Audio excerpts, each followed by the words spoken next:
Daniel. And I enabled it so that you don't have to admit once you come in. All right. I disabled the waiting room. I was going to go for a step there.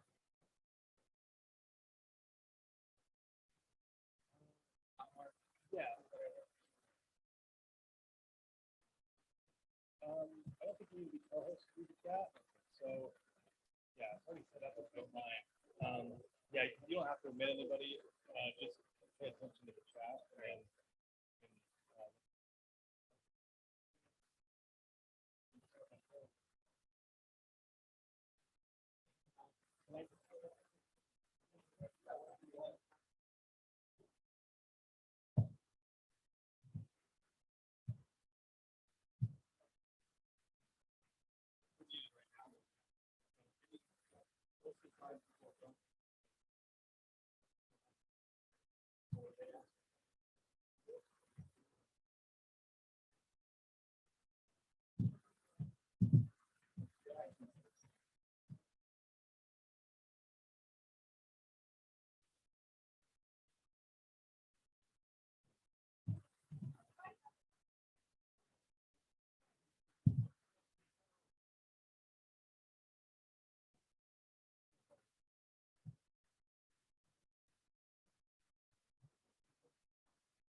Do you want me to check sound? Oh, it's on.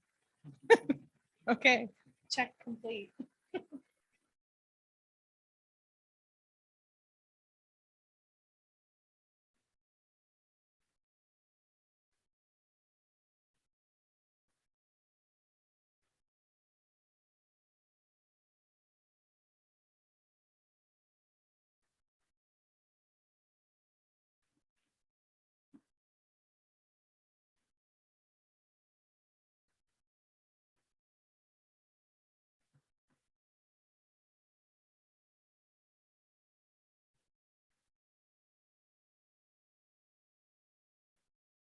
All that time, so we should probably get started.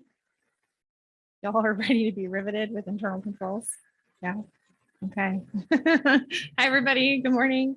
We're here today to talk about internal controls and best practices for fraud prevention. Get the slide for me.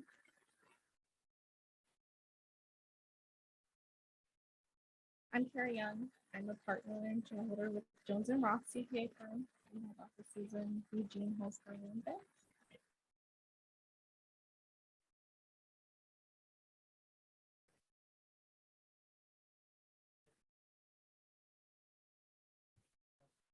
Just a fun fact for on the housing development, I helped St. Vincent get their very first project built in 1992. That's how I got in this industry just a few years ago. So long time from welcome. So Fritz and I lead our affordable housing and nonprofit niche teams at Jones and Roth. So I just wanted to go through the agenda with you all today. Can I get a slide, James, please? So first, we'll just talk a little bit about Jones and Roth. We're going to talk about what fraud is and scare you so that then you implement some internal controls or look at your internal controls. So we'll go through fraud risks and our new reality, talk about internal control systems and best practices, and then what to do if you suspect fraud in your organization.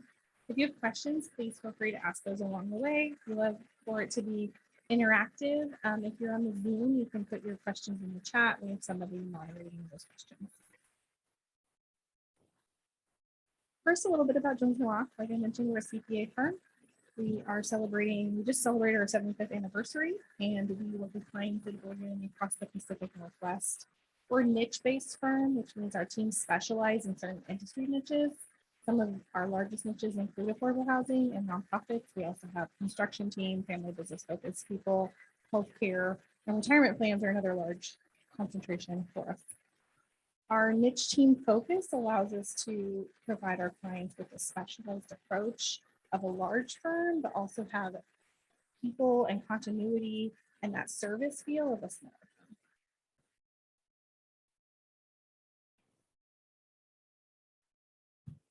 Our affordable housing team is here. You can see we have a pretty large team that's dedicated to our affordable housing clients. We work with developers and projects that include LIHTC, HUD properties, and RD properties, providing cost certification, tax, consulting, audit services. And then additionally, we have a really large nonprofit team. And so these people focus a lot of their time on helping nonprofits throughout the year, providing audit, consulting, tax services for an array of nonprofits. And then those two teams collaborate consistently, which provides a unique expertise because a lot of nonprofits that do housing, right? So that kind of combination of when the housing world and the nonprofit world collide is where we're able to provide that unique perspective.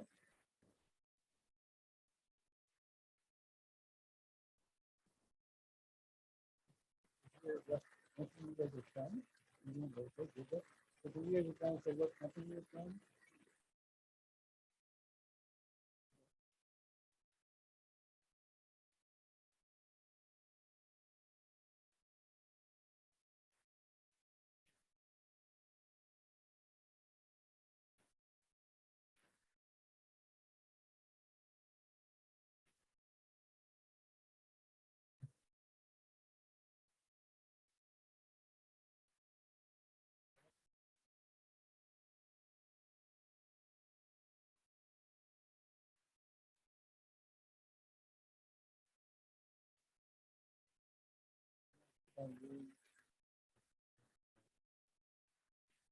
Go ahead.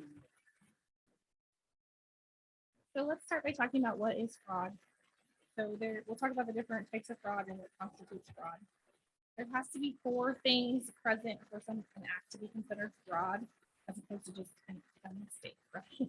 So those 4 elements include the act must be dishonest, must deprive the organization of resources, the individual must be intentionally misleading to the organization, and it must be deliberate, right? So those 4 things are present, then it's fraud as opposed to an accident or mistake. There's 2 main types of fraud when we talk about fraud in financial reporting. The first is misappropriation of assets, and the other is fraudulent financial reporting. Misappropriation of assets is probably what most of us think about when we think about fraud. That's theft, right? So theft of cash or other assets of the organization. There was a study done, the Association of Certified Fraud Examiners does these fraud studies every couple of years. The latest one was from 2022, and they noted in their study that misappropriation of assets accounted for 86% of all fraudulent cases that happened.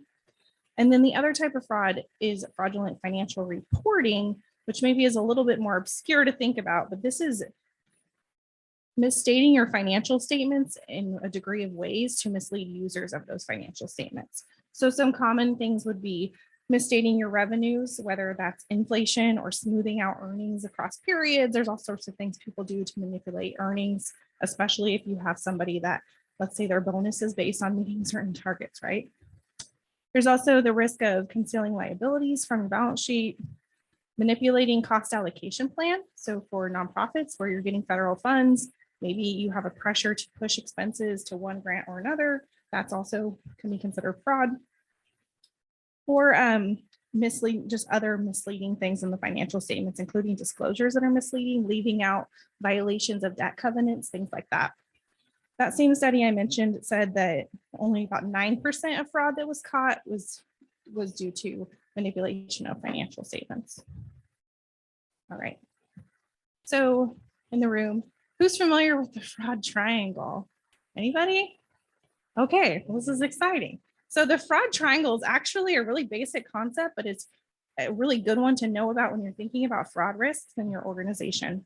So the concept of the fraud triangle says that there must be 3 things present to let fraud happen in your organization. And all 3 of these really have to be present. So the first is a pressure or motive. So the person that might become the fraudster, as they call them, has a pressure or some sort of motive to commit fraud. This can be a variety of things. A pressure like financially at home, maybe they're having pressures, maybe they are a gambler and they have pressures, or it can be motives such as like, I want to get this person, they don't treat me well, I'm going to get back at them. That's also a way people might rationalize fraud. So in order to get past that moral compass, right, you have to rationalize why you should be able to commit this fraudulent act.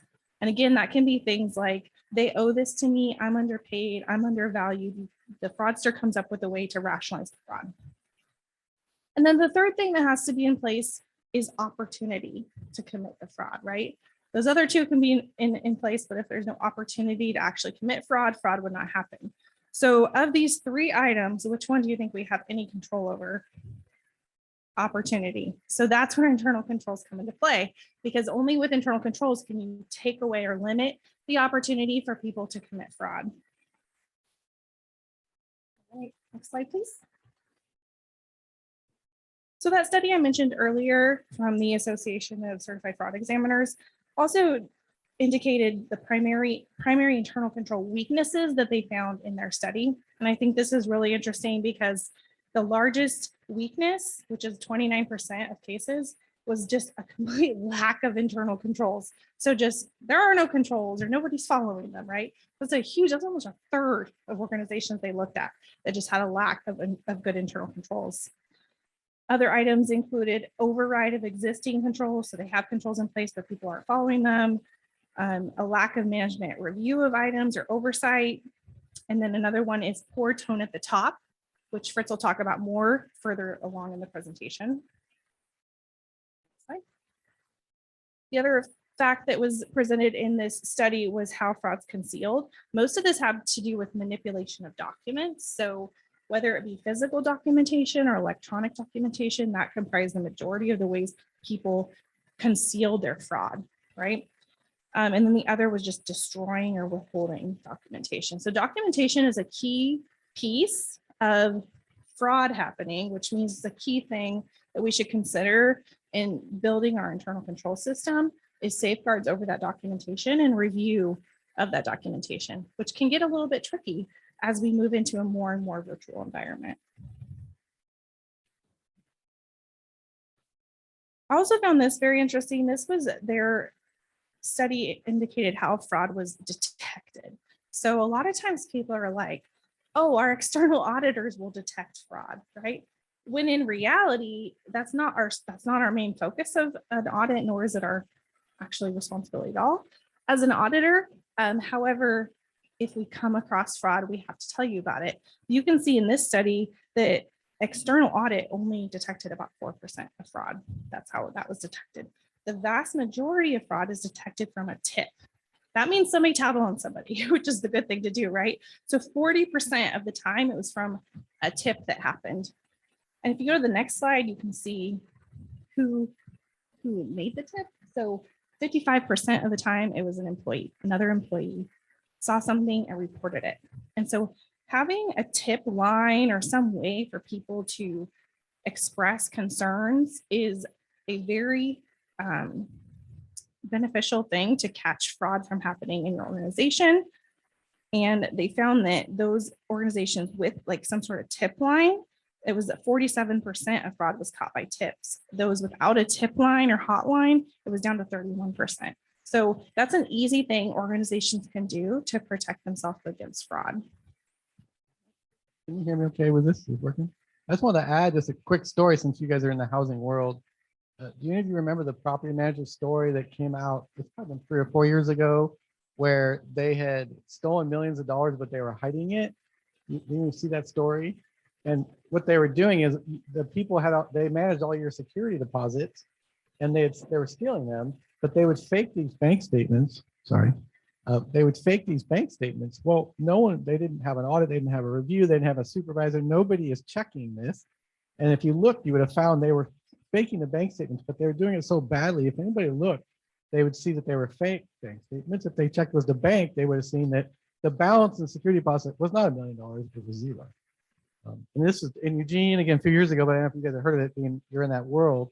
But if you just had these simple controls, that might have been caught, but it wasn't caught at all. And then it was millions of dollars in damage that this person stole. And the company stole, but that meant all the people that they were managing your properties, that they basically stole money from your properties, and you're probably subject to replacing those security deposits. So, Fritz likes to tell stories. He has 31 years of experience. He has lots of stories. I just wanted to mention too, with hotlines or a tip line, is the mere existence of a tip line is also just a good deterrent for fraud, right? It's kind of like, if you ever heard like half the security cameras are just fake, but it's still a deterrent because people think they're being watched. So having these things in place like a tip line can just be a deterrent in itself. All right. So, whoa, it's been like, what, 2.5 years we've been dealing with COVID. Our world has changed, right? The one thing that's been steady the last couple of years is change. So from economic changes, regulatory changes, tax changes, and the way we work has changed. So these last few years have been not been the status quo. And so as we move through the rest of the discussion, I just want everybody to keep in mind what you were doing and the controls you had in place before. It's a good time, if you haven't, looked at those controls and make sure that they're actually still what you need in place to prevent fraud from happening in your organization. And it's also a good time to think about new risks that exist that maybe weren't there or weren't as prevalent before. So just some thoughts I had on just regulatory and economic changes that we've all seen include a lot of funding changes. So from new federal funding flowing into housing organizations from the ARPA bill, COVID-19 funding, we had a bunch of rent relief funding. That was overwhelming for a lot of organizations. I had several clients that were kind of basically acting as the accounts payable department for the counties, right? Because they got this funding to pay all this rent relief to people, but it was just an influx of transactions they had to process. Millions of dollars. Another thing a lot of you probably experienced was just delays in receiving rent payments, right? And there was moratoriums on evictions, and how do we deal with all these building accounts receivable balances? A lot of us also have seen people face economic pressures from losing their jobs or job status changes, increased economic pressures from inflation, and just a pure state of uncertainty. So trying to scare you all to get you with these controls in place, but these are really important things to consider again when you're doing risk assessment for your organization. The next thing that we've seen is a lot of employment changes. I don't know how many of you have a bunch of new people working at your organization. Everybody in the room. So we've seen a lot of turnover or people changing jobs. And that means a lot of new people, a lot of new hiring, a lot of onboarding. It also means a lot of filling in the gaps, right? Somebody leaves, oh shoot, does anybody else know how to process payroll? I don't know. And you figure that out, or somebody's on leave because they're taking care of a sick family member. There's been a lot happening on the employment plane. We've also seen changes in job roles, battlefield promotions. Everybody heard of that, right? Like, oh, so-and-so's gone. I guess you're going to get promoted to that job now. So we're all taking on new responsibilities, new job roles that maybe we weren't fully prepared for. A lot of employees also switch from being in the office every day to being at home, right? Or some sort of hybrid we've been seeing. All of that changes the landscape for internal controls. And so all of these new risks need to be factored in. All right. Add really quick on the remote employees side. So you work with your remote employees. I'm sure your IT people probably went crazy at the beginning of COVID. You guys probably have a lot of secure data like we do. And it was like, how do I now manage these remote employees? And the first step was always, I need to manage that employee. But then now I have all these outsiders that have access to the data because they might live in the house. I never had that problem before. They were in my building. So that was a whole nother world that you had to deal with in managing a risk. And of course, IT was part of that. Yeah, we'll touch on that a little bit more later. I'm not an IT expert, but that is certainly something that's really important to consider in all of this. So just really quick, with all these fraud risks, I wanted to go through some components of an internal control system, and then we're going to talk specifically about things you can do to protect your organization. So there was a solid system of internal controls is the basis for all of this, right? So there's a 5-component system that was put out by the Committee of Sponsoring Organizations. We always just say COSO for short, but this is a COSO framework is what you might have heard it called. And these 5 components of internal control include the control environment, which is kind of the basis for everything. So these are all the standards, policies, and procedures that your organization puts into place to carry out your system of internal controls. Fritz is going to go over that more in detail here in a minute. The next is risk assessment and management of risk. This is something that your organization should be considering at least annually, is doing some sort of risk assessment for the organization with respect to what are the risks of fraud happening? What are our weaknesses in our internal controls? And what are we doing to mitigate those risks? And as I noted, with all of the changes we've seen the last few years, if you haven't sat down and spent some time thinking about the new risks for your organization, now's the time to do it. The next is control activities. These are all the actions that we take to mitigate fraud and other things from happening. These are transaction-based or system-based. And again, we'll go through that in some more detail here in a minute. The 4th item is information and communication. What this means is, how does your system gather information? How is it generated? Who is it shared with? And how is it communicated and disseminated to address fraud risk and support your system of internal controls? And then the last is monitoring. And this is just simply what it says, monitoring your system. How is your internal control system working? Do we need to make tweaks or changes? So of these 5 items, today we're going to focus primarily on the control environment and control activities. As we get into the next section, Fritz is going to talk about the control environment.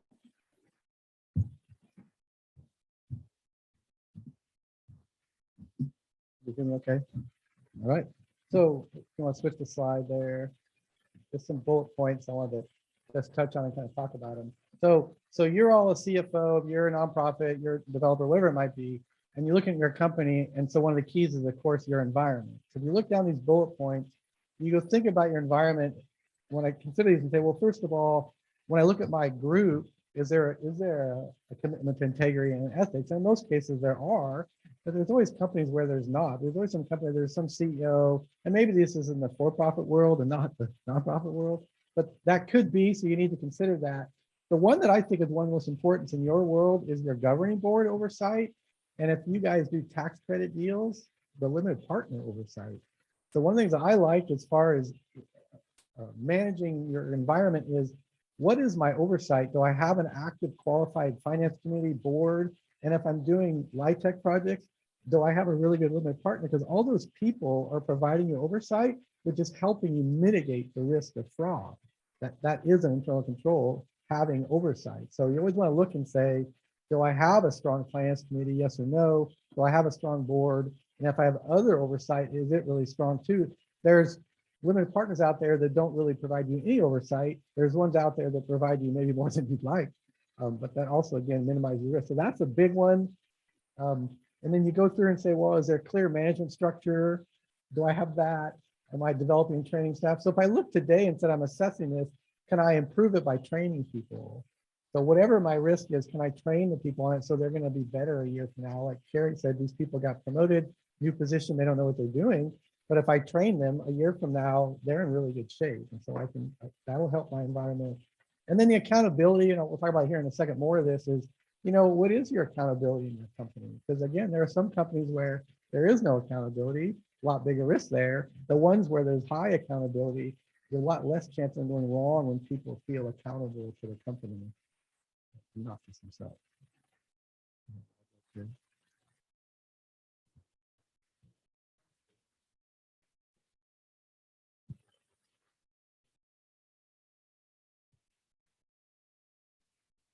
Yeah, let me repeat the question before you answer it, Fritz.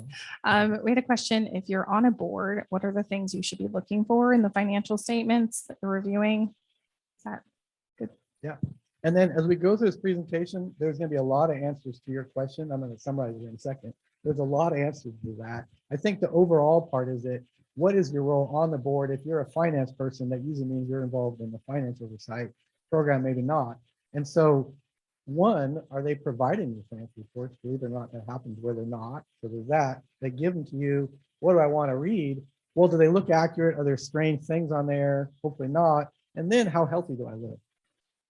So there's been nonprofits over our history that weren't doing very good. Is that apparent? What are they doing about it? Or everything looks really good, but there's something strange on here. So I think for you, the fiduciary responsibility we're going to talk about here a little bit later is, you just need to do your best at reading these and asking questions and helping, monitor the company.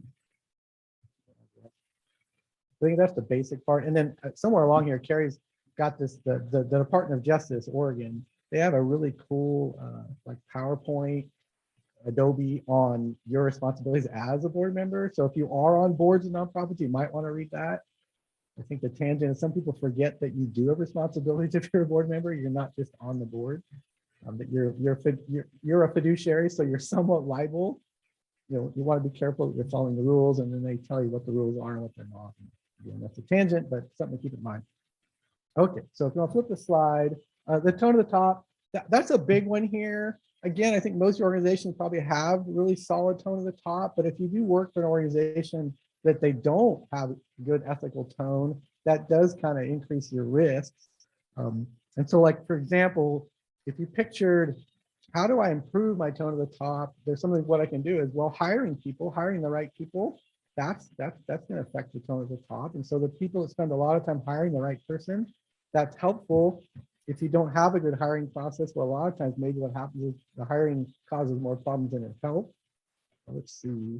A big one here is communication. So when something goes wrong, that people are going to bring it up. So the tone of the top is, we would like you to talk to us. So when something goes wrong, you will tell me, versus you're afraid to talk to me and you're not going to tell me at all, right? So that's something to consider. Let's see. Those are all the, and I guess, again, you probably have heard all this before, but the whole trickle down effect is, you forget when you're the CFO or you're the boss that people aren't necessarily watching you, but they are. And so whatever you act like, you have to be careful that the people below you, for better or for worse, they might act like that too. So if you're not following the rules, like in our company, we have to be super careful that whatever you're doing, people are going to watch you. And you think as a partner, well, I can do that and I can manage it. Well, it's like, well, what about when the people below you start doing it and you don't know? So I think the trickle down, yes. It's like if you have a toddler, right? And they're going to do what you do. So you can't just talk the talk, you have to walk the walk too, right? So if you're saying these are the rules, you have to follow them. If I tell my kids they have to brush their teeth, I should be brushing my teeth too. And so it's as simple as that. And that's the easiest way to kind of summarize tone at the top is lead by example. And then the other part of this tone at the top is make sure you have really good policies, make sure people are following them. So you guys develop these policies, that's great. Make sure you don't let people just slip and not follow them. Make sure they follow them, and then that'll help tremendously. Okay, so we can go ahead and flip the slide. So we kind of talked about this briefly. So again, I think this is a really important part of your environment is the board and their responsibilities. You like them that they're active in your mission. And you get all these different board members. Again, you're nonprofits, you have a lot of program people. They're hopefully active on the program side, but you need to find the finance people, the executive people that are active on the internal control side, and that they're going to be active. And then of course, what are your responsibilities? And again, I don't maybe send out a link to people that Department of Justice where it kind of talks about what your actual responsibilities are. This is really important. So we audit just a ton of companies, and I feel so much better when I go to these executive meetings, board meetings, finance meetings, and they have active qualified people in these meetings. I feel like that's minimizing your risk quite a bit and minimize my risk quite a bit as an auditor. This, go ahead and flip the slide. So policies, it's really nice. And I think, there's some big nonprofits in here and even the small ones. It's nice to have written policies, and maybe you come to this nonprofit and they don't have them yet. Can you help them develop those? But having strong written policies is really important. There's a comment here. It's nice to have a written fraud policy to say, what am I going to do? What is fraud? How should you report it? How it will be prosecuted? The other part, I think we'll touch on a little later too, is that what am I going to do externally if there's fraud? So you guys have this fraud and it comes out, you're aware of it in your organization.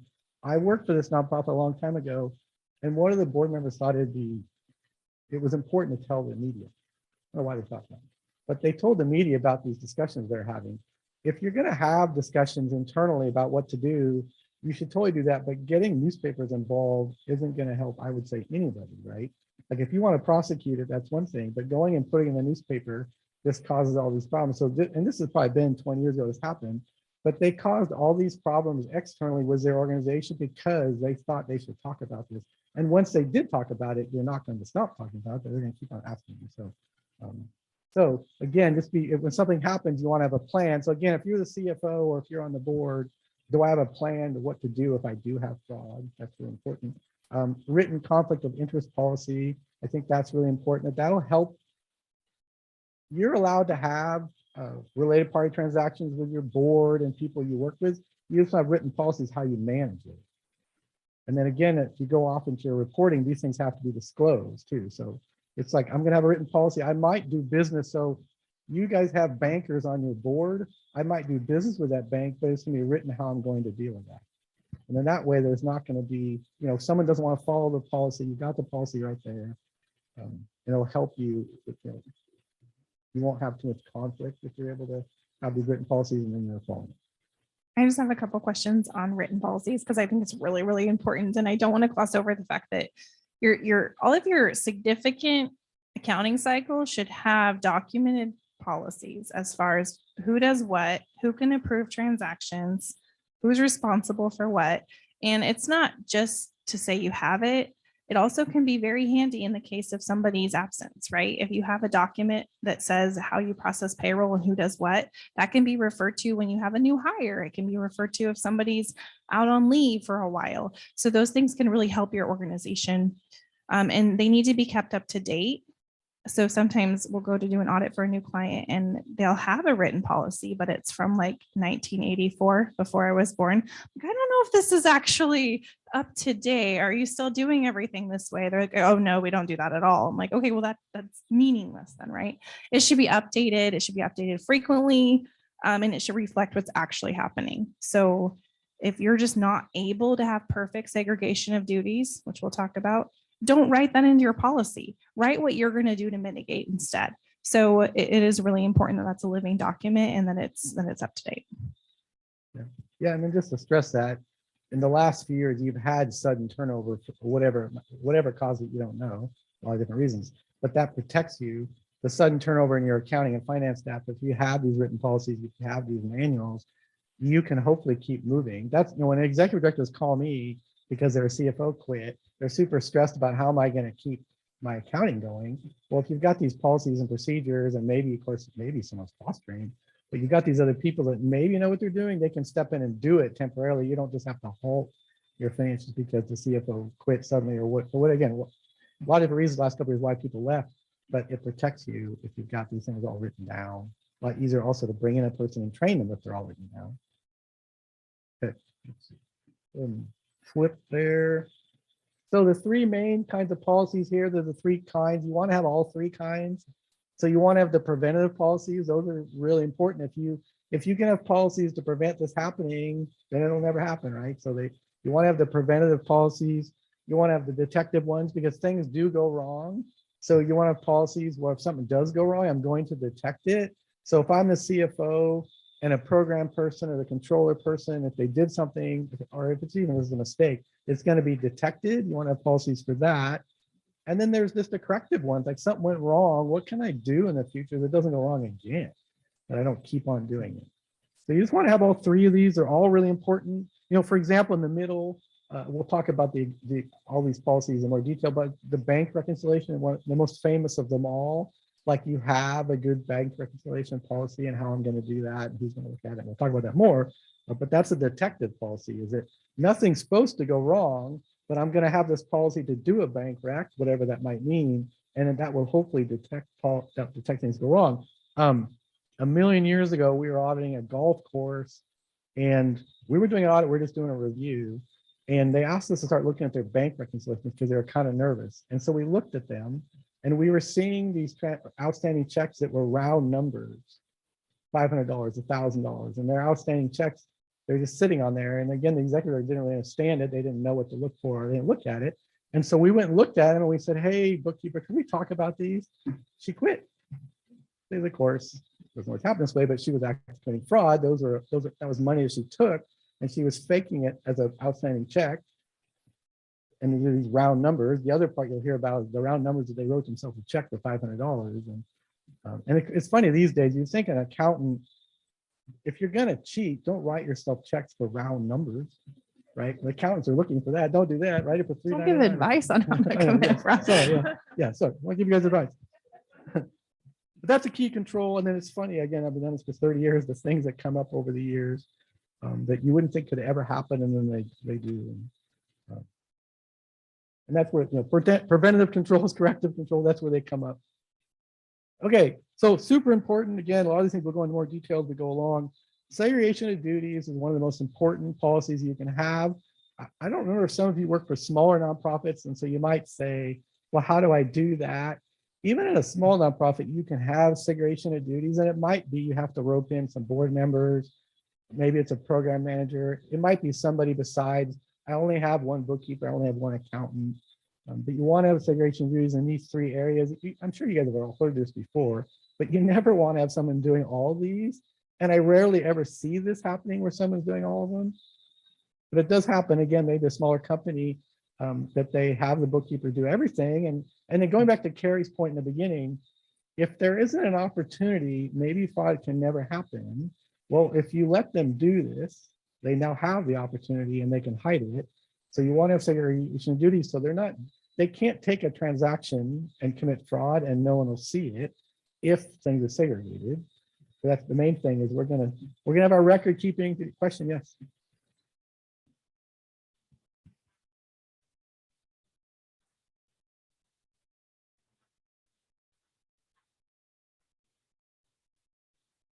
Right.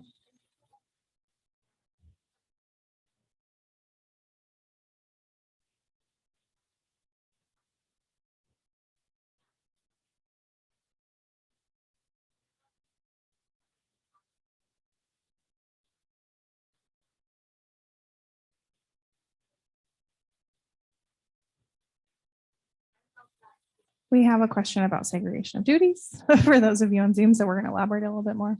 You want to elaborate the question and I'll try and answer part of it and you can chime in too. Okay.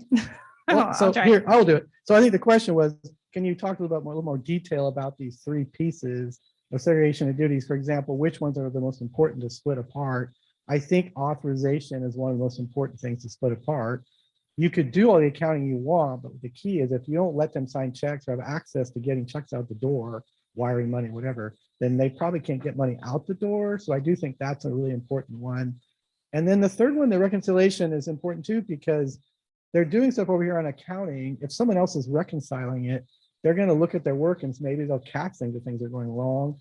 And they're also just that oversight is that, are you going to do something wrong if you know something's looking at your work, or if no one's looking at it, which is again what I've seen in 30 years. What happens is no one's looking at these people's work on these small companies, and then that's what can happen over the years, that no one's even looking at their work. So I do think having a separate reconciliation is really important.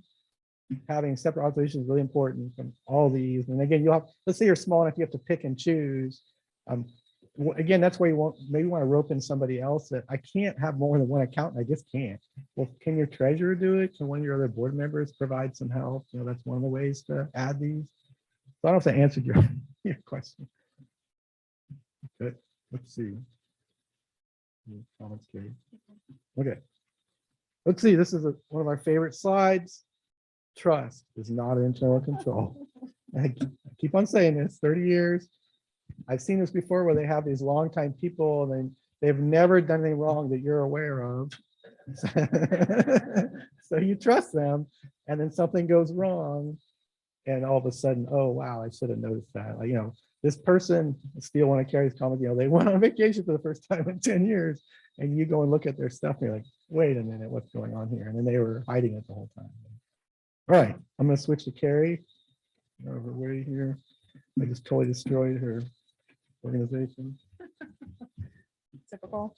Okay, so I'm just gonna say with segregation of duties, that's in a perfect world. We all don't live in a perfect world, I think, and we'll talk about it more as we get through this, but oversight is kind of that other part of this. So in absence of perfect segregation of duties, a really strong oversight and review process can be a good mitigating control for those things. So if you do have a bookkeeper and she's doing the bank reconciliation, having somebody with access to the bank account online where they can see everything and carefully reviewing the reconciliation can make it where it's like, okay, maybe your treasurer doesn't want to do the reconciliation, but a very thorough review can kind of be a mitigating control.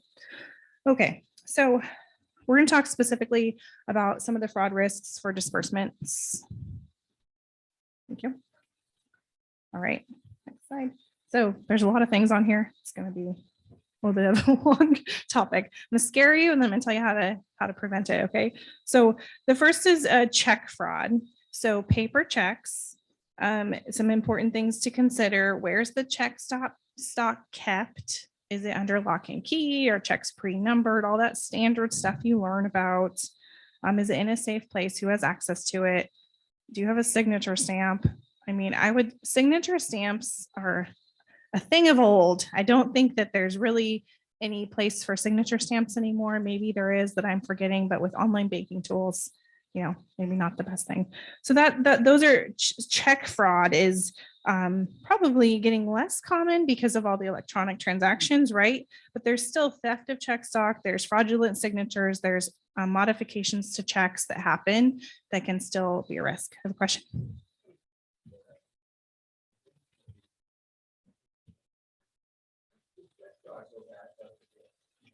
Yeah.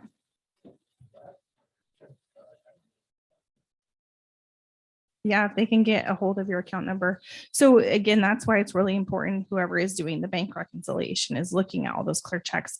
Most banks will give you images of the clear checks, and that should be part of the review process, is actually matching up the images and that the original check number matches who you actually wrote it to per your system. Or in your case, that doesn't even, that's not even one of our checks or our check numbers. Yeah, good call.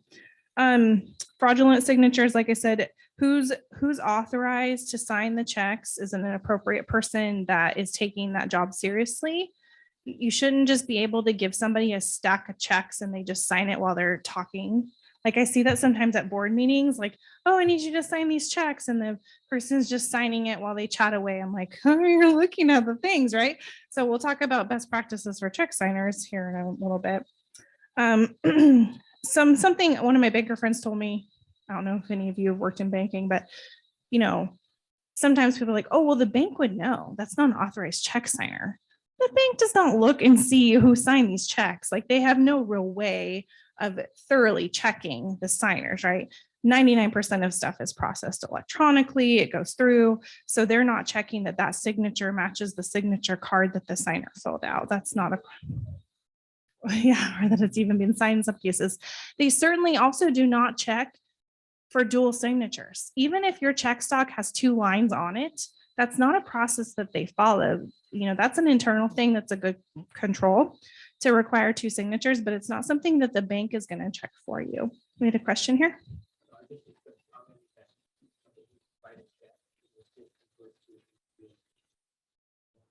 Mm-hmm. Right.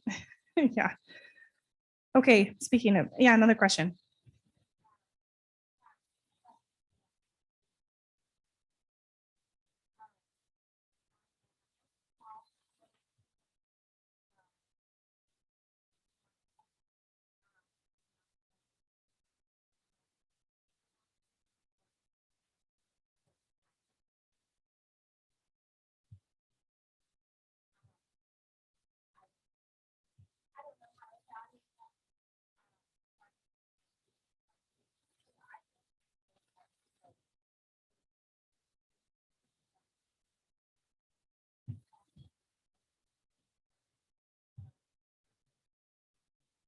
Don't know if I can make that recommendation. I think there's risks with both. They're just different risks. So, the thing, again, my banker friend, when I did a similar presentation with her, when you have checks that you're sending out into the world, it's more likely people are going to get a hold of your routing, your account numbers, right? Because it's right on the check, and they're going to know that account number is for this organization, which makes it a little easier to make a fake check and try to cash it. But there's other risks for ACH, right? And I'll talk through some of the controls for both. I think whatever route you go, it's all about the controls you put in place to mitigate the risks for either. And there's, as people move more towards online bill pay and ACH, I think that that's efficient, but I have seen just a lapse of thinking through internal controls. And so it's essentially signing a check if you're pushing the button or approving the payment to go to somebody, and people don't necessarily think about it that way. So they're letting the one person, their bookkeeper, do all the things for online bill pay. I'm like, there's no authority, there's no check signing authority like control happening. So we'll talk a little bit about it. Hopefully yeah. Yes. Yeah, it happens a lot. So we'll talk more about that. I also wanted to mention just the risk with wires, which is different than like an ACH, right? Push pull. Wires, once they leave, there's very little, if anything, the bank can do to stop a wire or to get the money back. So wires, any sort of wires that your organization is doing should have very strong controls over the process, require dual authentication. It can't just be through email. It has to actually be in person or on the phone or something that would prohibit somebody from just, sending an email to somebody to authorize a wire and then wiring the money. You're like, oh, this is your boss. Please wire this money to this account. I've had like 2 or 3 clients do it in the last couple of years. I know Fritz has had some clients where an email came through telling somebody to send a wire and they did it. So scary. Do we have a question? Okay. Can I just add to that on the wire? If you don't have the awesome, what you call it, you're going to phone call, you're going to talk to that person, you absolutely have to have that. It can't be ever email. So because we're still seeing fraud where they'll email you and try to get you to send them the money. We had the one Kari saw maybe it was 10, 20 years ago where their boss scares them, somebody fake being the boss, and emails and say, can you send me 30,000? I'm in a meeting, I want it right now. And he did it. It's not funny. And they lost like $30,000 because he didn't follow the policy. There was another one that came out recently where this company somehow faked the website of the person you were supposed to be paying. and online. And so they had a fake website, and that's how they committed the fraud. Is you were able to get you to send the money to this website and transfer it to them, but it wasn't who you thought it was. Do you have a question?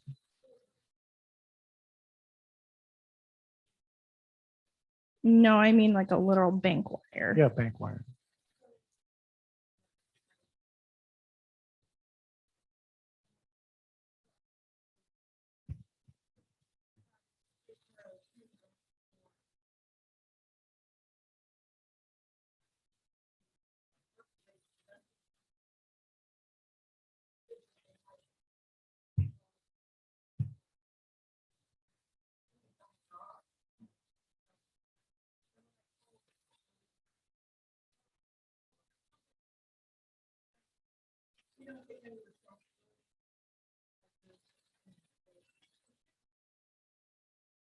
Right. Again, I'll try to cover this when we get to the controls part, but working with your banker and really understanding the difference between push transactions and pull transactions when it comes to where your cash is going and is really important because there's different controls they can put in place over who's allowed to pull money out of your account, which is what you were saying, versus I'm pushing money through an ACH out of my account. Those are different processes. Right. Yeah, I understand some vendors are going to maybe require it, but still there's possibly controls you put in place over that process. I wanted to touch on debit cards and credit card usage. I think that's, continually going up, letting employees use credit cards and debit cards. If at all possible, credit cards are safer than debit cards. When it comes to, debiting your account, the money is immediately gone. It's a little harder to have any recourse if something goes wrong. Whereas a credit card, the credit card company wants to get paid. So if there's fraud that happens, a lot of times that actually gets turned over to the credit card company to deal with, as opposed to if a fraud happens with a debit card and you're dealing with your bank. So that's something to keep in mind. Question?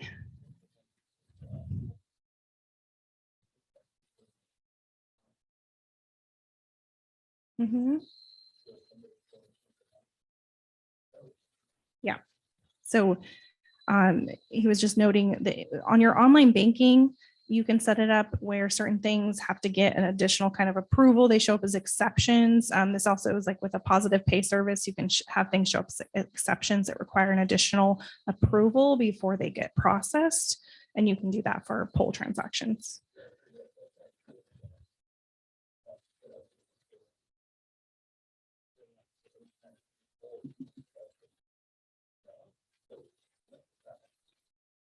Did you have something? Oh, and the Visa, it's one that if you're adding Visa cards to your employees, are you monitoring it through the CFO? Just be really careful. You need to have a monitoring program for the Visa cards. Is it somebody needs to be reviewing those statements?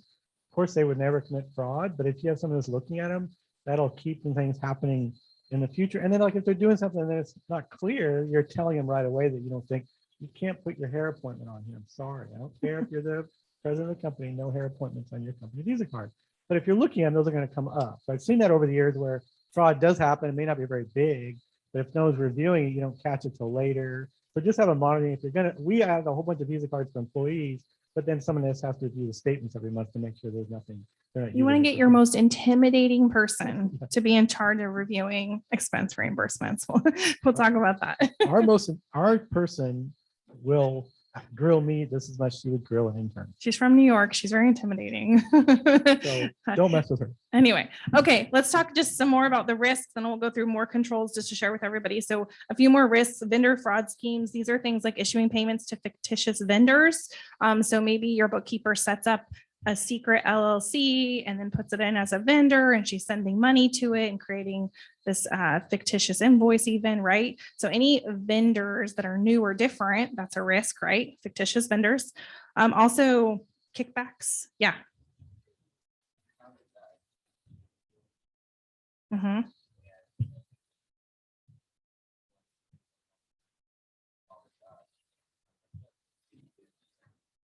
So the process, there should be a process in place for adding any new vendors. I know that's difficult sometimes, but the key there would be that any new vendors that get added to your vendor master file in your system require an approval. So at least then two people are looking at it. So then your one person who's responsible for generating or writing checks wouldn't be able to add a vendor without anybody seeing it. And I know that's still hard sometimes, but that's why, you know, the people doing those approvals get paid the medium bucks so that they can actually take on that responsibility to flag anything that looks unusual.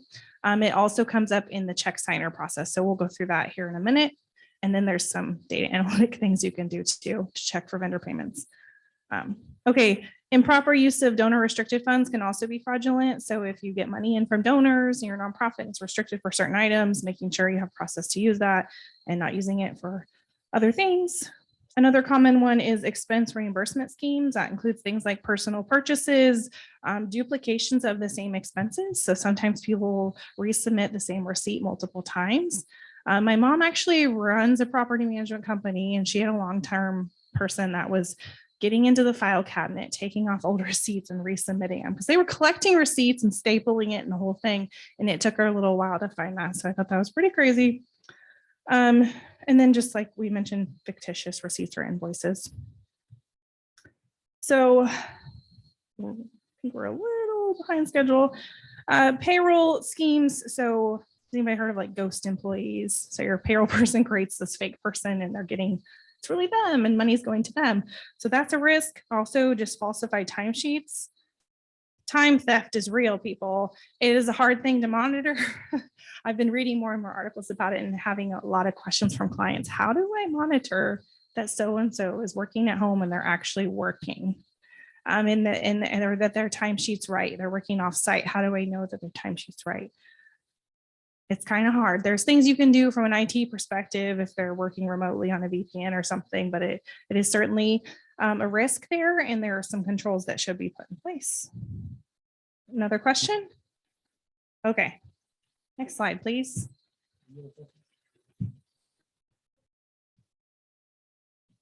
We're going to go over that now. Okay, I scared you guys, right? You're scared. You're ready to learn about controls. So I'm going to try to give you a whole bunch of ideas to mitigate all those things.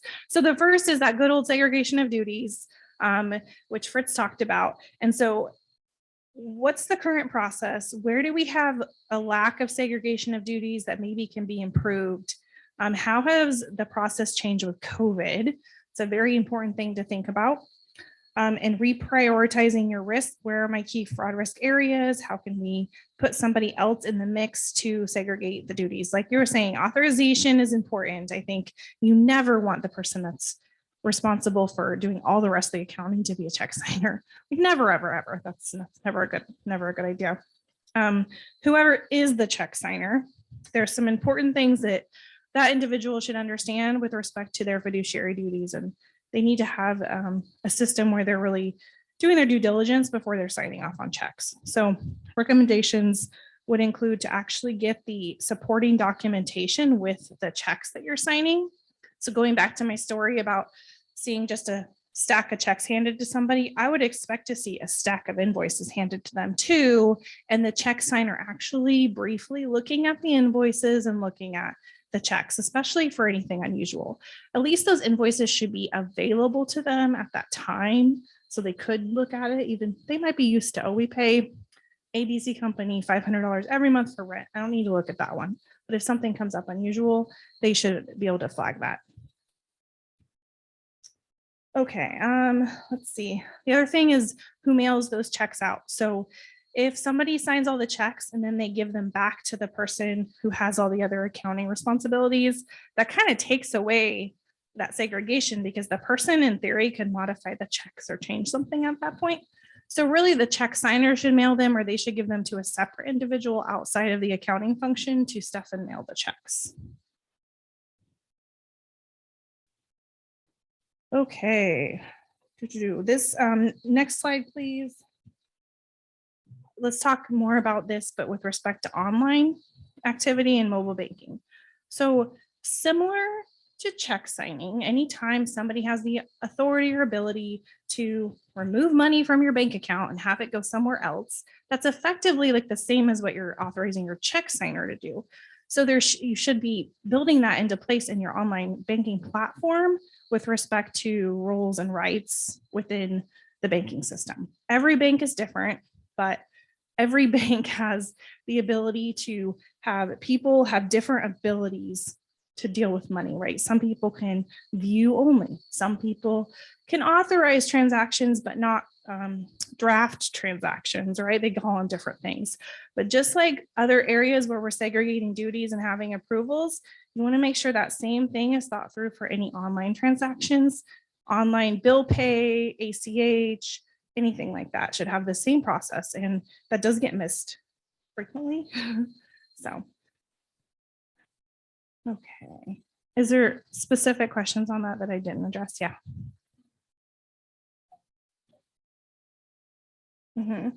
Yeah.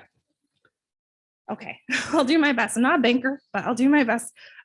So if you have an online bill that's being paid, so you would have your bookkeeper enter the information of who's getting paid. So that would include their name, or maybe they're already set up and how much they're getting paid, right?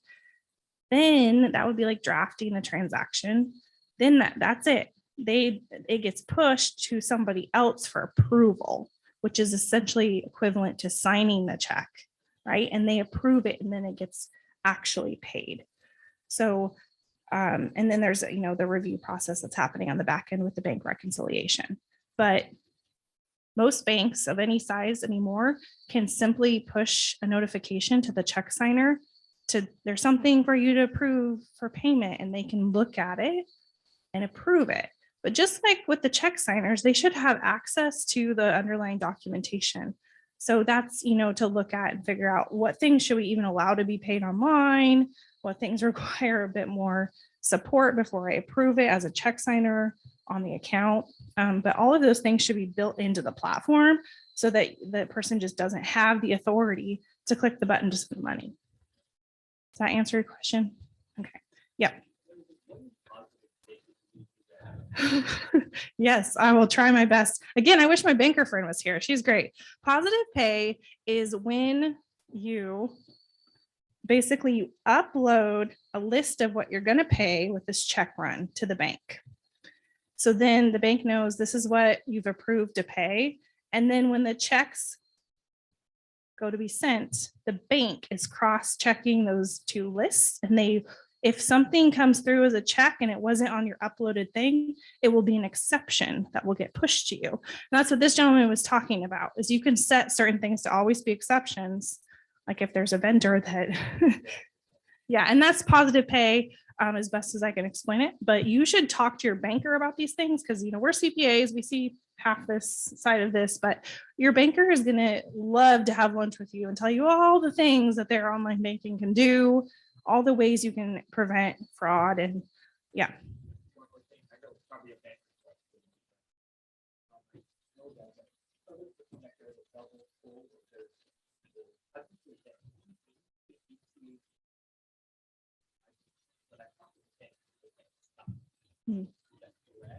I don't know the answer to that.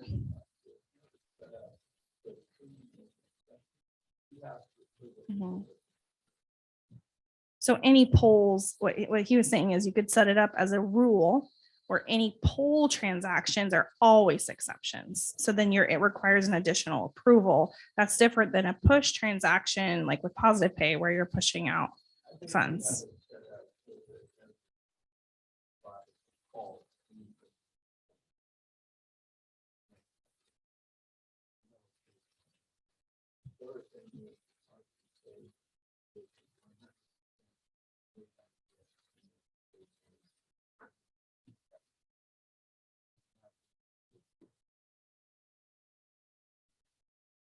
You're an advertisement for the bank services. I love you. No, it does make sense. So yes, I really do encourage you to talk to your banker about some more of these things. Let's go ahead and move to the next slide. Let's talk about vendor controls, because we did have that question. What can you do to prevent fraudulent vendors? So the first one is, I think anytime a new vendor gets added to your system, there should be an approval process in place, just because, again, that's a deterrent. The mere fact that you require somebody to approve it would mean somebody would have to be a little bit more willing to take the risk of putting forth a fake vendor for approval, right? It kind of raises the level of getting caught. So there's in every GL system, there's like a master vendor file that should be able to be downloaded and reviewed. And I get that it can have thousands on it, especially the first time you do it. But if you find that that's a risk in your organization, it would be worth going through and checking that master vendor file. One thought is just you could simply pull it and pull the check payments you made the last 12 months. And if anybody's outside of that, you can remove them. And then worst case, you have to add them back. That would at least be able to pare down your vendor file. Yeah.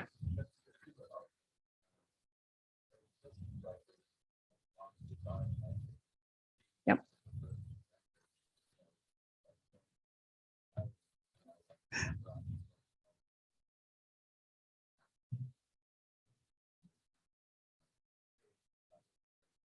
If you think there's a risk, there's that. There's also, like I said, there's some data analytic things you can do with your vendor payments to help identify things that fall out of statistical range. So hey, I have a story, Fritz. I worked with a client. I have 15 years. I have my own story now. I had a client that suspected fraud, and they thought that one of their new accountant was paying a fake vendor. And we did indeed find one for sure check that was written to some organization that was similar name to somebody they paid, which is another thing of looking through the vendor file, because you might see Jones and Roth PC. Hey, that's us. That's our accountants. But then you might see Jones Roth LLC. And be like, wait, what's that? Why do we have two of those? That's another thing that kind of comes up. So what I did is I took all their check disbursements for the year. I put them into a data extraction software, and I ran a statistical analysis on them, which is called Benford's Law, which is the law of how often digits will come up statistically in a series of numbers of transactions.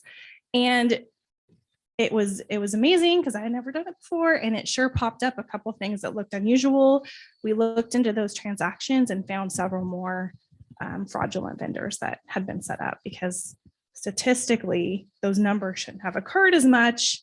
And I think it was like the number 8 or something at the start had occurred several times. So it is difficult, but none of this is going to be 100% protection against fraud, right? But every little thing you can do makes it harder. Question?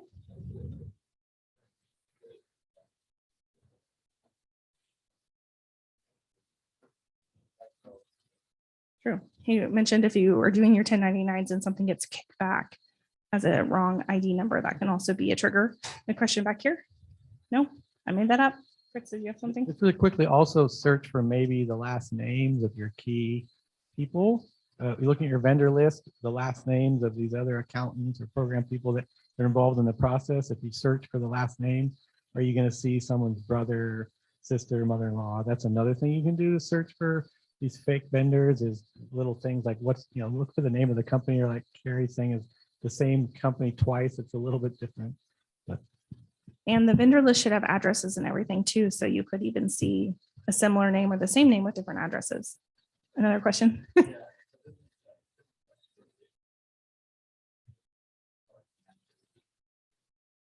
I have not encountered that before. Fritz, have you? I'm going to cover some of that in the next section, but I kind of a little bit where you've got they're paying extra to this vendor, and they're going to give it to the account over the side. So it's a little bit. It does come up. And some of that too, it really has to do with the due diligence of the check signers, because the person signing checks really has to take on a lot of responsibility to understand what's normal for the organization, what would make sense, how much should they be paying for things, and be part of that process to know enough that if something came through that was unusually high for something, that they might actually notice that. Okay, let's move on to the next slide, please. This is just to address payroll fraud risks. So to guard against ghost employees, you should, just like adding new vendors, there should be restrictions on adding new employees to your system for payment. You can periodically require physical checks to be picked up, but that's probably less frequent because more people are doing direct deposit. There should be periodic comparison of your payroll records and your HR records too. So if your HR system is actually, that's probably the most accurate of like new employees is HR. And if that function is separate from accounting, ideally, you'd be able to compare that list to the employees that are receiving paychecks. Okay, time theft, we talked about a little bit already. Just the mere fact of having employees fill out timesheets and having somebody review them for things that look unusual is a control. Might not be perfect, but it is something that at minimum should be happening. It can be difficult to see if employees are actually working the hours that they're logging with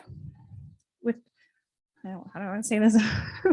With IT, you know, and if you're using a virtual private network, a VPN, you can see what people are doing, and there isn't, I don't know legally, but I think employees don't, what's that? Like they can't assume privacy when they're working on your network with your devices, right?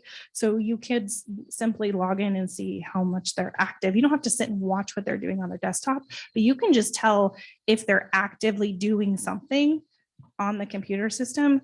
I did have a client last year who had some concerns about a particular employee, and I just kind of threw that out there like, oh, maybe you could just see what their computer activity logs are. And sure as heck, she found that she was idle for, so your computer will kick you off, right? If you set it like, okay, my VPN network will kick me off if I'm idle for 2 hours.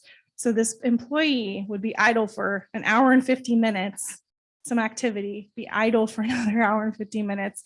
And so they could see that really easily just on the logs. Okay, moving on to the next.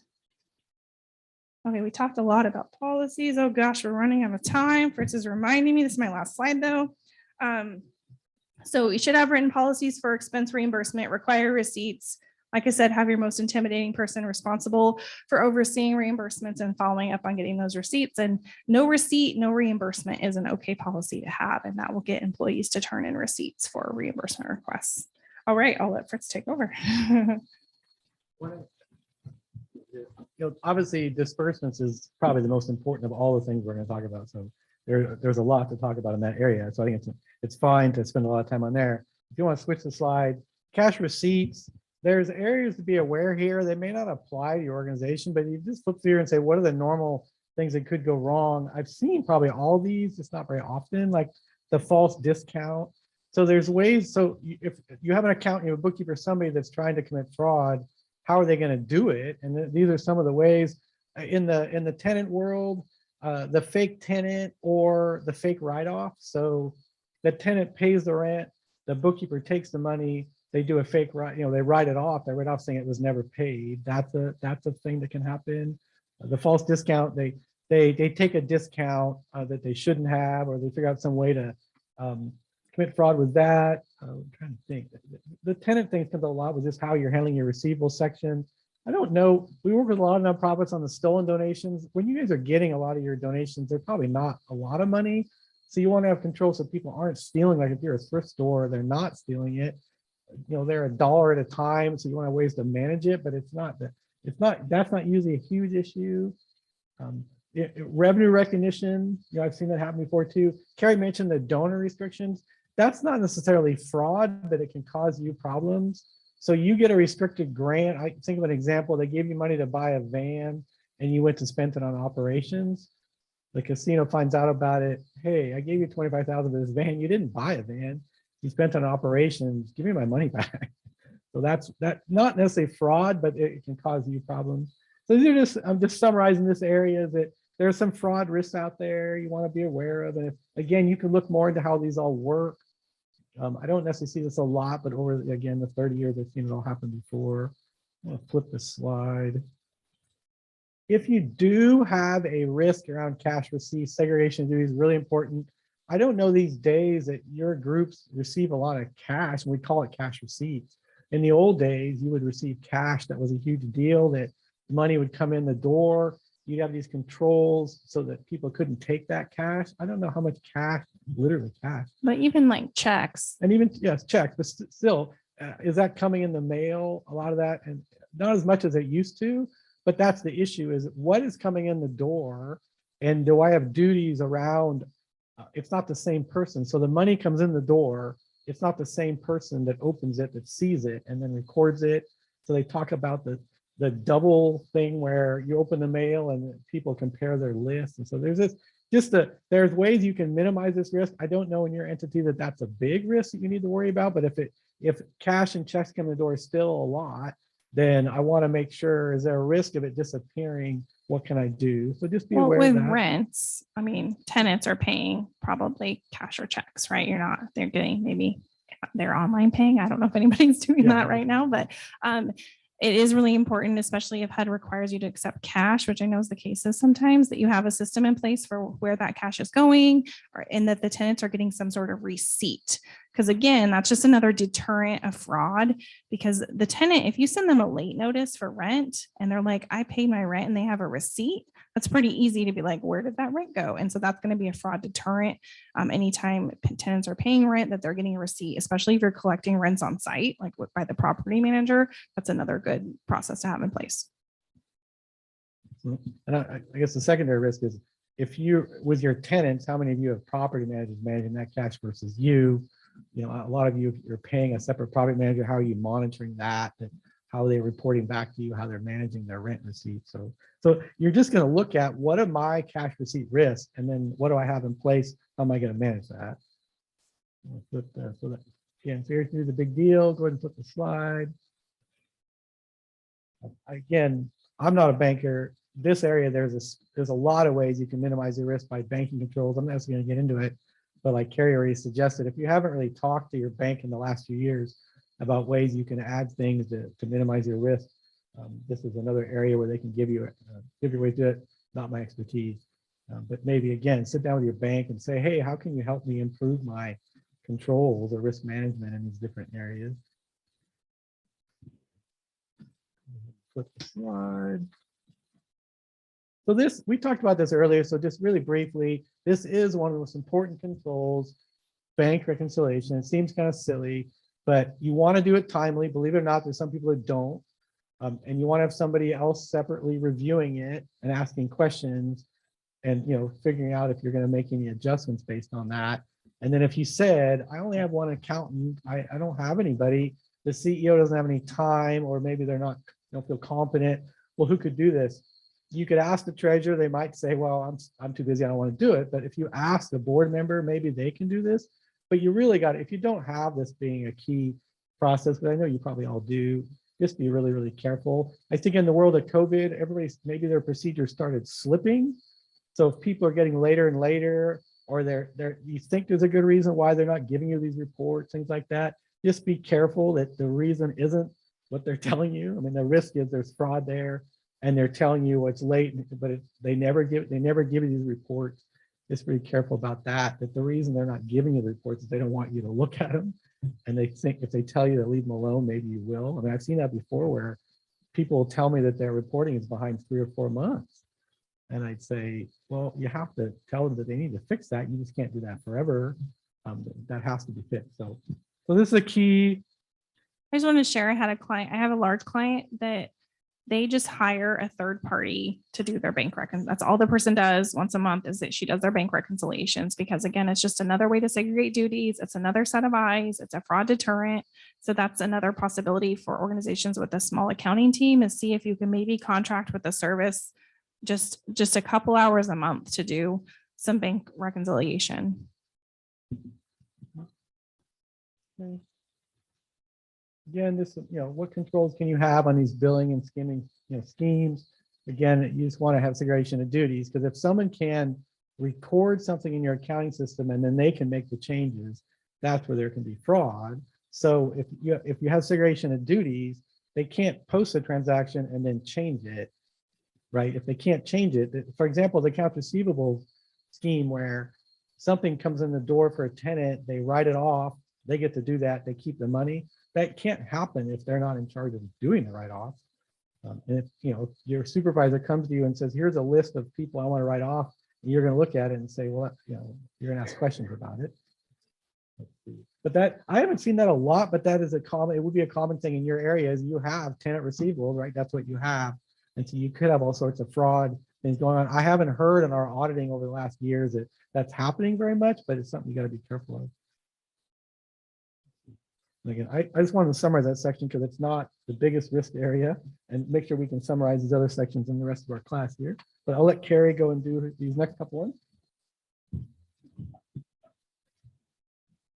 So we just wanted to touch on using service organizations. And so if you want to go to the next slide, the two most common service organizations that we see for those in the housing space would be property management companies, right? So they're technically a service organization if they're doing any sort of piece of your job that you could do, but you're kind of contracting that out, right? So property managers are doing a lot of things, right? They're doing compliance, they're doing all that fun stuff, repairs and maintenance maybe, but they might also be doing your accounting.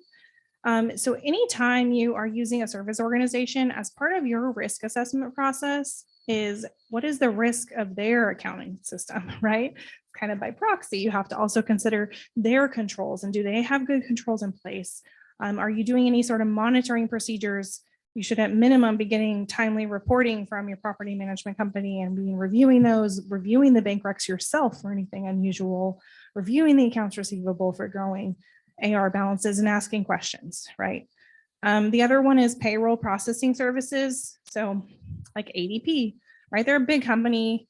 They have internal controls in place, but you want to have a little bit of understanding of who can add employees, who can make changes. All of that should be built into the, your platform and how you're getting them information.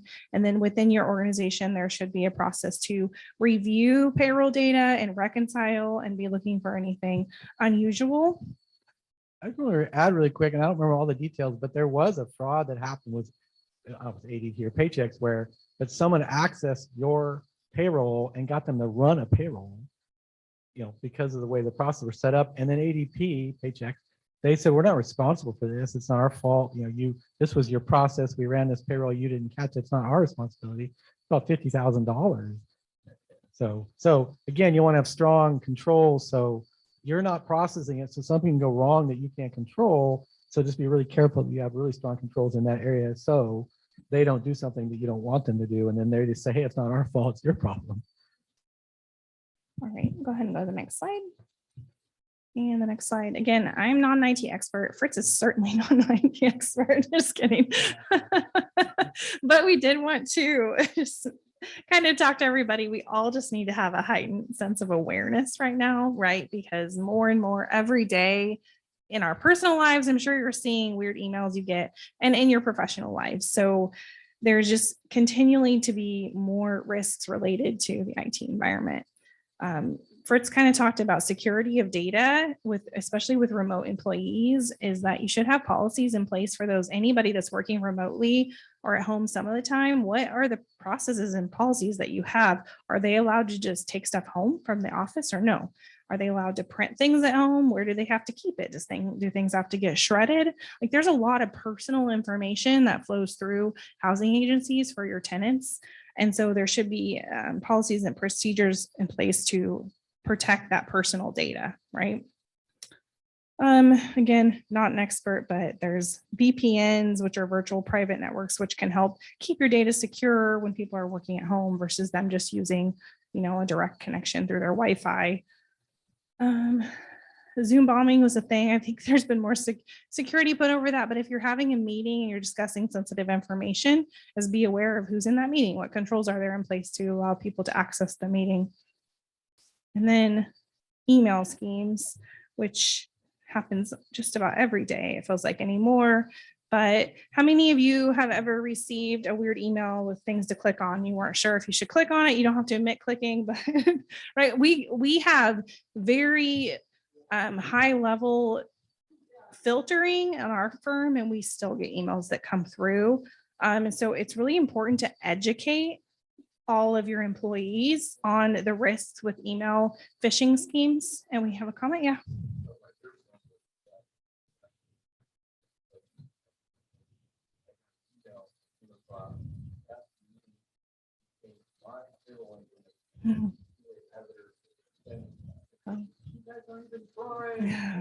Yeah. Karen and I'll get emails at Jones and Roth saying, I am Prince Caspian. Will you please send me money? I'm like, you sent it to a CPA firm. Like, come on. I mean, those ones are obvious, right? But there's some that are less obvious. In fact, if you flip the slide for me, this is one I got, which it's been about a year now, but it was like, And this is from a safe sender, guys. Like hey, it's from a safe sender. We just need you to click on this button here. And so anything that you don't expect that wants you to take an action and take it quickly, those are kind of the 3 red flags for a phishing scheme. You also should look for things like misspellings, an email address you don't recognize. If you hover over, I want you to click on something. If you hover over it, don't click on it. It'll actually show you where it's going and if it's some really weird address. So education is key to prevent these things from really causing disruption in your organization. It could be a wire that you want to, that somebody has you send out, or it could just be a virus that causes a major problem. So be really aware of that. And again, IT people love to talk about this stuff. So get your IT person involved or your third party IT security and have them teach a class and scare people. That's really a good idea. All right. Thank you, Fritz. The last little section here. So just a kind of summary. So some fraud warning signs, the red flags, you probably all heard these before. I probably have seen all these in my history. But if you have a coworker, if their resistance to process change, it could be they don't like change. A lot of people don't like change, but it also could be that they don't want you to change something because they're doing things that they don't want you to know about. So when someone's super resistant to process change, you need it. Well, one, you consider, I'm going to change it anyway. I don't care if you're resistant. I'm going to change it because that's the right thing to do. But be careful of that. I already talked about inability to provide financial statements. It isn't always fraud that they're doing that. It might just be that they just can't get their job done, but it's still that it's going to risk either way if you can't get coming. There's a nonprofit here in Oregon, pretty good sized one, that they had an accountant, they hired a new controller, they worked there for 6 months. They didn't do any of their monthly accounting, they quit. They're still behind doing monthly accounting, and this was like a year later. And it wasn't fraud, it was just they wouldn't get their reporting done, but it's still like this issue here. I had one 25 years ago. They had an AP clerk that they literally weren't gone for years and years. They never took a vacation, and you didn't know anything was going on. And what turned out when she finally took a vacation and they had to repeat her stuff, that she was doing a few things. I don't remember what they were anymore, but they were doing things that nobody ever saw because no one ever reviewed her work. She did it for 20 years. They trusted her, and then it turned out that I did this, and now that you haven't noticed I did, I'm going to keep doing it. And how many years am I going to do it? That's usually on the side tangent where fraud becomes big, is that they do it every month. Like they know that I can't do more than a few $1,000s, but if I get away with that for years, it becomes a lot of money. And I've seen a lot of stories where it's 75,000, it's 200,000, whatever it might be, but the monthly amount wasn't very big. They just kept on doing it forever. Let's see, resistance to audit process. Again, when we work with somebody and their controller just doesn't want to talk to us, refuses to do things, they're just being mean, whatever it might be. It could be that's just who they are, right? But it also could be that there's a reason why they don't want to do this. And then accounting regulators, what you were mentioning, when I'm reviewing financials, what should I look for? I look for anomalies. I look for unusual things in your financials. And again, these aren't necessarily fraud, they could just be errors. Hey, my accounts receivable is negative. And I would say, that doesn't sound right to me. That'd be unusual. In this case, they said, well, I had a lot of prepaid rents, and it was right. But it was an anomaly. And so you got to get used to, if you're a board member in charge of doing financials, how can I review them and see what looks normal? Because most things are pretty consistent. And if they're not consistent, well, why is that? That's been harder the last few years. In the land of COVID, things were not normal. They weren't consistent. But you still just have to have a process for you to review the financials. Did you have a question? No? Okay. So go ahead and change the slide. You guys have all heard these before. These are the fun behavioral red flags. And then again, I still have heard this over the years. I still see the person that has a Porsche, the internal person that has a Porsche, and you didn't know it, but when you saw it, like, wow, that's strange. That how do they have a Porsche? I don't think they have a lot of family money, but they have a Porsche. Well, because they're paying for it out of the company's money. Financial difficulties, of course, gambling is another one you hear about all the time. That close association with vendors, to your point, you got to be really careful with the whole vendor relationship, because they can get money to somebody that doesn't look like fraud, but they're, like Kari was saying, they're overpaying them or whatever it might be. And then the kickback is they're going to give some of that money back to this person. And you don't know any of it because to you, it looks like a normal transaction. The rule breakers, the people that just don't want to follow your rules, it's just not, it's not good for anybody because ultimately something's going to go wrong. The inflated ego, same thing. They can't keep up with the regular work. And then we all heard the underpaid, overworked is when someone starts thinking all those things, the question is, are they going to commit fraud to, get money out the door? The one thing I will say about nonprofits, the good and the bad is most nonprofits don't have a lot of extra money and people are managing that pretty closely. So for people to commit fraud is difficult because there's not a lot of money in the first place. You still want to have all these controls in place so you don't have them committed at all. But people are going to usually notice if something, money's going out the door because they couldn't afford it. Like their budgets are usually pretty tight. Especially like on the LIHTC world, we audit just the apartment buildings, oversight everywhere. We're still going to audit for fraud, but it's really difficult to commit fraud in an apartment building when you can hardly pay your bills in the first place. You have these strict budgets, strict processes, but again, it can happen. See what to do if you want to flip the slide, kind of last couple of things. What to do if you do suspect fraud. You want to have a process you're going to follow. There's a couple of things here. So this comes up. I guess you want to include HR because you want to be careful of laws as far as if you're going to investigate somebody, be careful with the HR laws.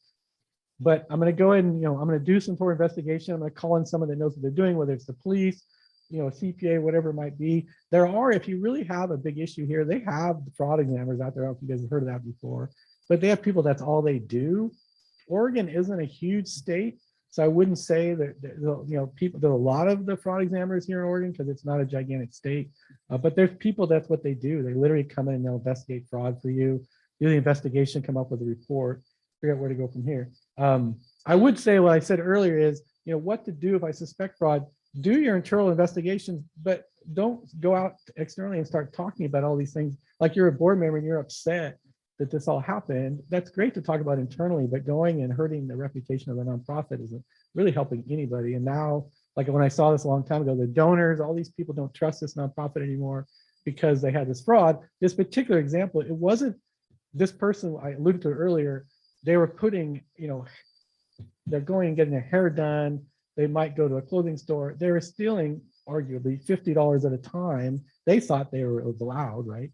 But nobody noticed it. And 2 years later, it was $50,000. It obviously all those things kind of add up.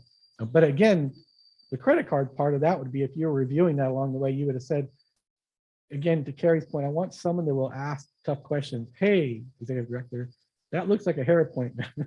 Maybe you should put that on your Visa card. And if you ask them that the first month, it doesn't happen for 2 years, maybe, right? So that's enough. That's just a control.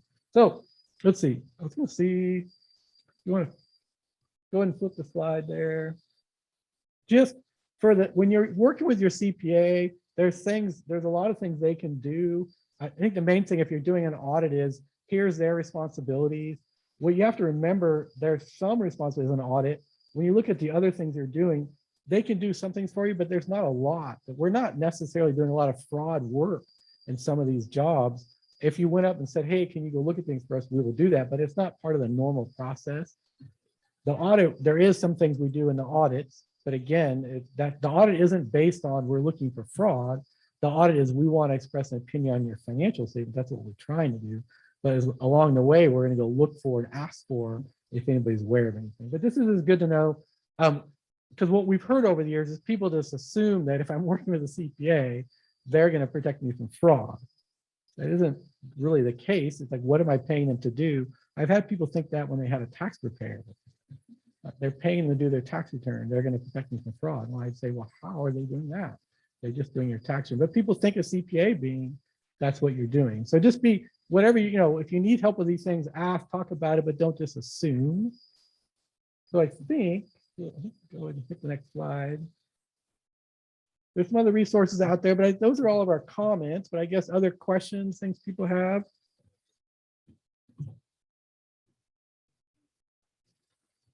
I believe they were uploaded to Housing Oregon, so I don't know if they are there somewhere, but I can share them with you. Give your card, I can make sure you get a copy. Yeah, but I think if you just, like I said, Kevin's, they probably have it uploaded somewhere, just maybe follow them and say, hey, can I get a copy of that? A lot of times what happens is you'll go back into the page and there'll be a link for it. And then, like you said, you can ask us if you don't see it, we can certainly email it to you. Yeah, if you want it, you can write your name and email on the paper. Well, thanks, everybody.